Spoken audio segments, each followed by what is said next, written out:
My name is R. Crosby Lyles, and this is News from the Can. Every time I sit down to do, I think, well, I'm just going to pop off a short video because I had an idea. I saw something, and, you know, I just had to respond or whatever, and it always takes all day to do it. And I don't know why even, because that's what it takes, you know.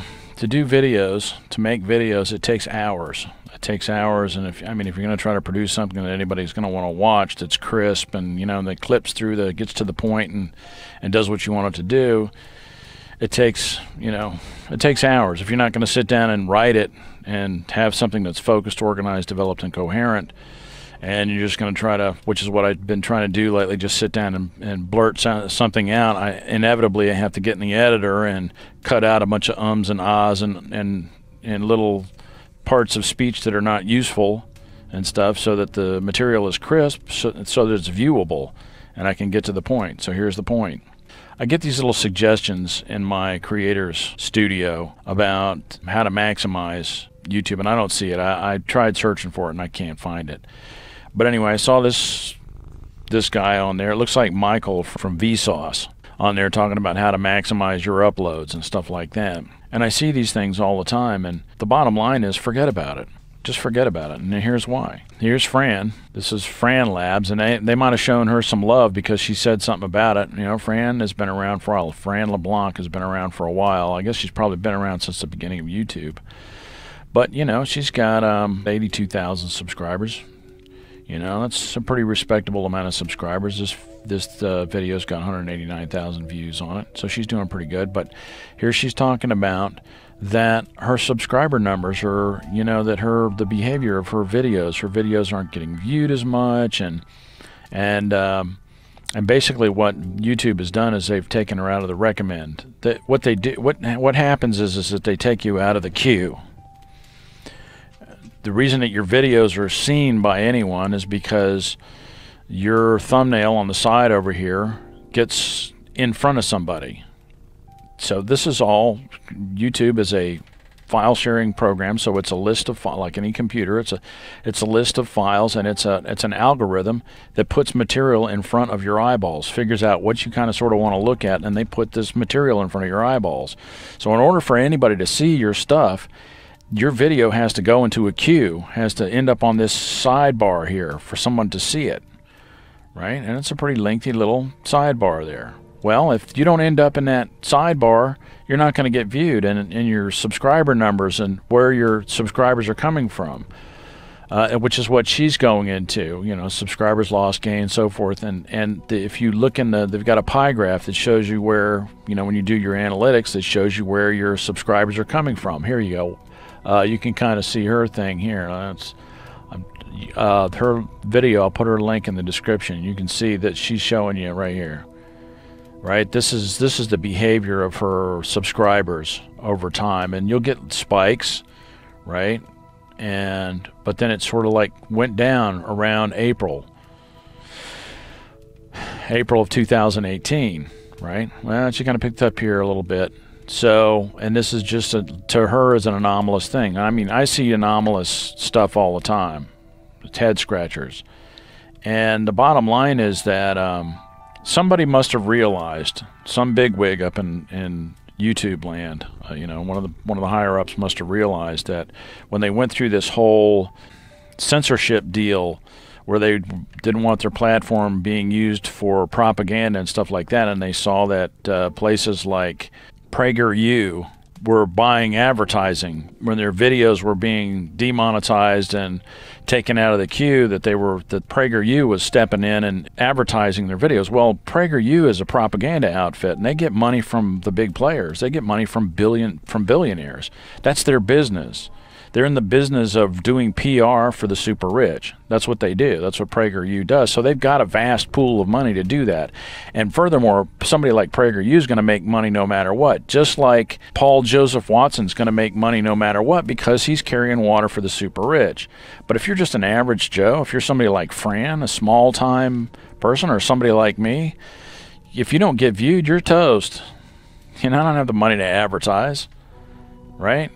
So, but here's the bottom line. Trying to maximize your uploads, yeah, there's probably some genius motherfuckers out there who are going to be able to do that, who are going to be able to work the system, which is a lot harder to work now. So basically, they've switched it from a merit-based system to a money-based system.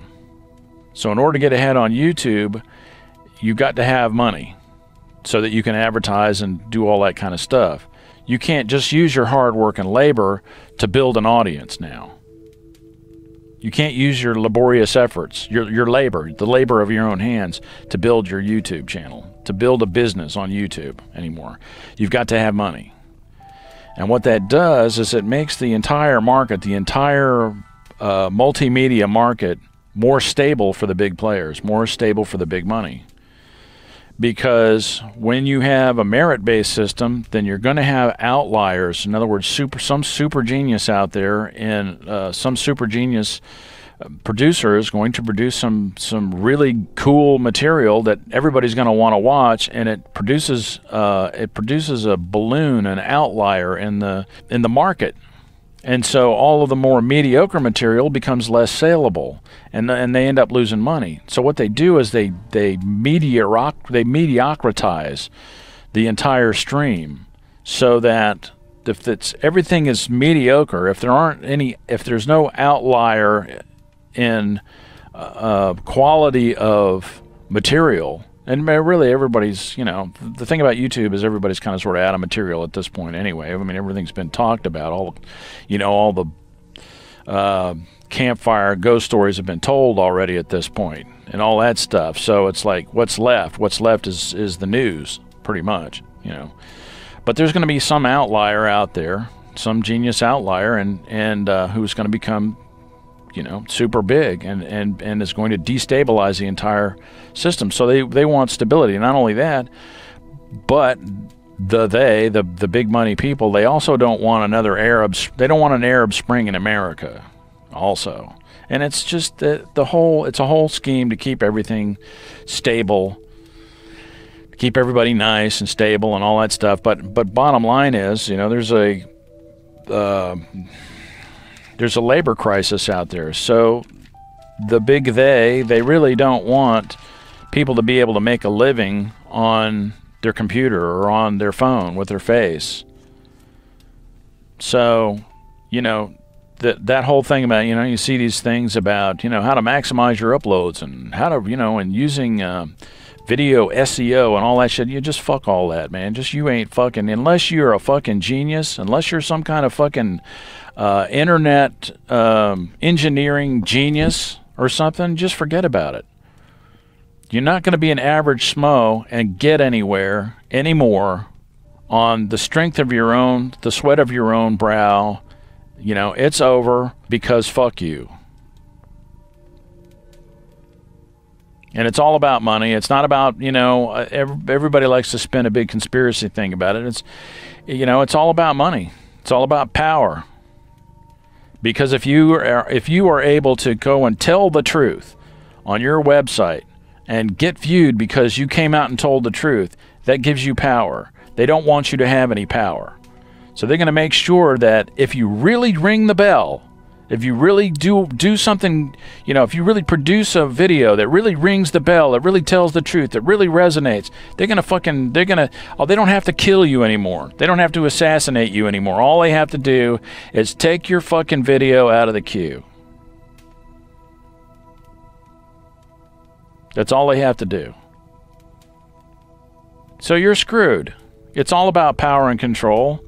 And, you know who holds all the cards at this point. So, I made a video about this a long time ago. If you look down my list of videos, you'll probably see it. I think it's the one about, I did it over a year ago about General Flynn.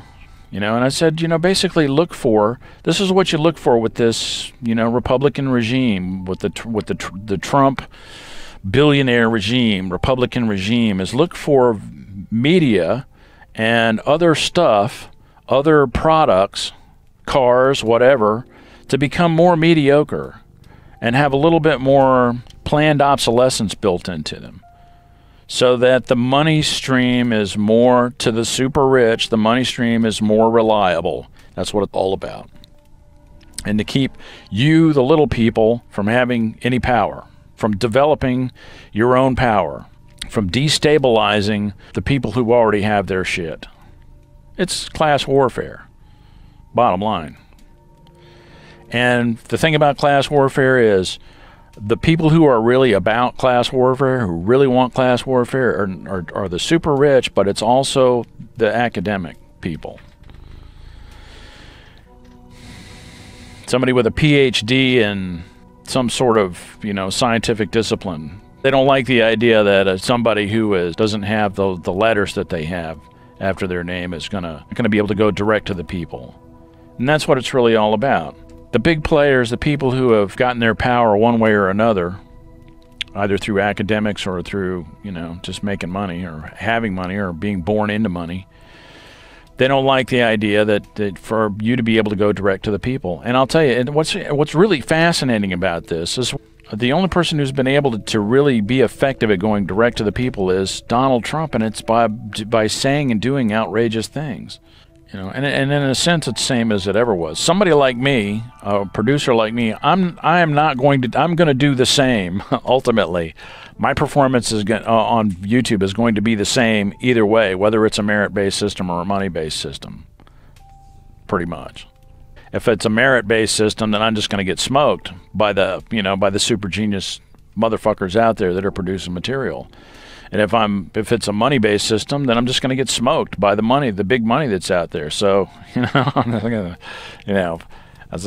screwed either way anyway. So that's cool. But yeah, that's pretty much it. I mean, you might as well. I mean, if you like making videos, then make a video on the weekend, and there's a lot of work to be had out there. There's money to be made out there. Doing all kinds of stuff.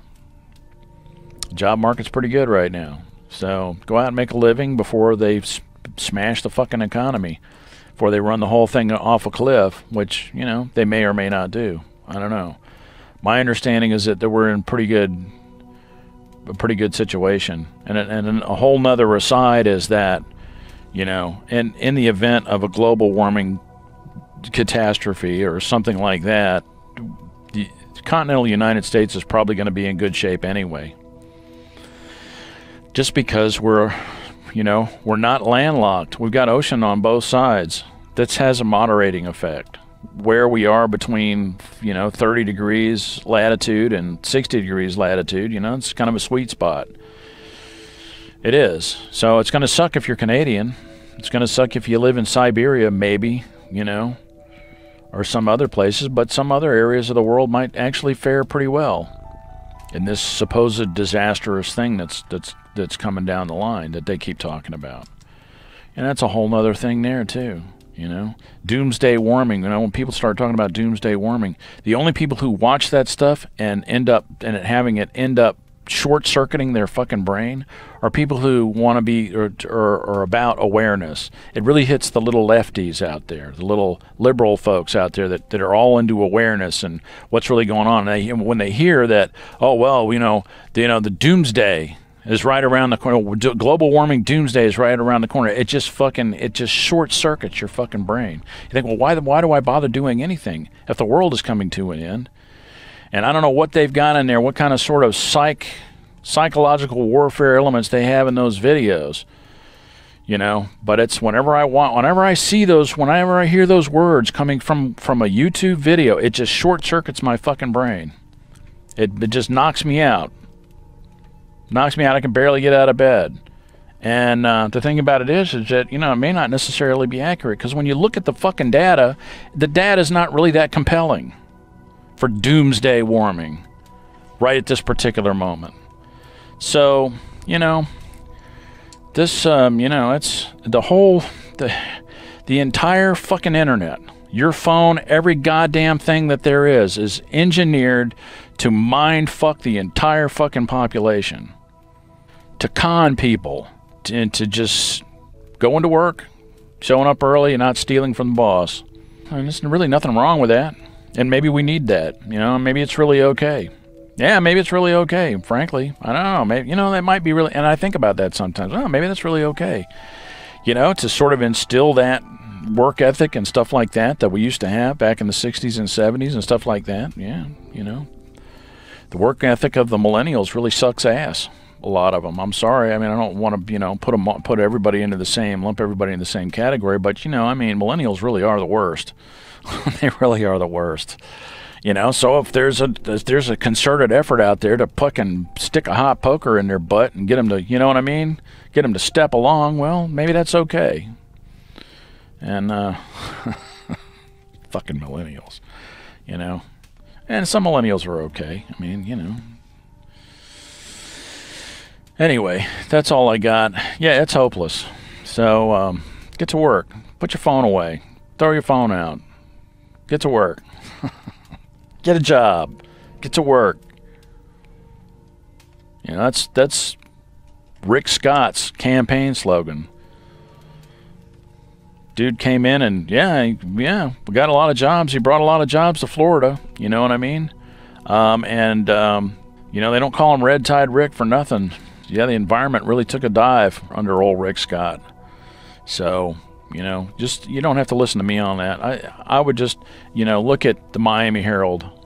Just do a search, Miami Herald, Red Tide, and Rick Scott, and it's just voluminous. It all has to do with the sugar industry, and that, you know, they were supposed to buy land. The land was already set up. The deal was already in place to buy the land, so that the waste from the sugar growing industry that was in the water down there in the canals would be filtered through some swampland. They didn't buy the land, and they ended up giving some land to the sugar industry or something. Don't take my word for it. I mean, you know, all the particulars. And, you know, the Lake Okeechobee became extremely polluted. We had a lot of rain. That polluted water ended up being let out into the oceans, and the subsequent Holocaust is evident. If you're not aware of it, just Google it. It's a Holocaust. The man let a Holocaust loose on Florida. And yeah, you know, what's his face took money from the sugar industry also, the Democrat. God, I can't think of his name right now. He took some money, but you know what? He wasn't the governor. He was a senator. He was a U.S. senator. So, you know, Rick Scott. So his campaign slogan is "Let's get to work," and there it is. That's the thing. Get to work, right? Get off your phone. Get to work. Get off of social media. Don't waste your time on social media. You know, and as far as Facebook and all that stuff for the past, geez, I don't even know how long, over 5 years, almost as long as Facebook has been around. There's been a concerted effort on there to make your online experience as miserable as possible so that people stop communicating. There's this wonderful communication tool that's virtually unusable because you can't communicate anymore. Because if you say the wrong think about it now, if you say the wrong word or, you know, say things with the wrong inflection, then people hate you forever, and you know what I mean? It's like it just destroys your whole life, right? You know? So the whole fucking miserable deal is to get you to stop communicating, to shut up, to stop communicating, to not compare notes. Communication has become impossible, and that was the idea. That's the whole fucking idea, to make it impossible. And now it's impossible to communicate. It's impossible to make money online. It's about it. You know, the only thing that you can do is be a good little fucking cog and go to work and flip those fucking hamburgers and shut the fuck up. That's the only thing you can do. So, welcome to the new world order, big brother. And now, you know, and so, you know, and all your searches are, you know, the goddamn things are listening to you. You know, I could just be thinking about something. I can just be sitting here and not say a word and be thinking about Haagen-Dazs ice cream. Click on a video and see a fucking video, a commercial for Haagen-Dazs ice cream. It's just like that. Like the fucking shit's able to read your mind. It's a whole science figuring out what your preferences are, knowing what you're going to want and when you're going to want it and all this kind of stuff, so that they know just when to send you the advertising and just when to, you know what I mean? And they're following me on my phone, so they know when I go to this store or that store, and hey, give us some feedback. What do you think about the Publix over on such and so forth? Or what do you think about Lowe's? And, you know, and just fuck these motherfuckers.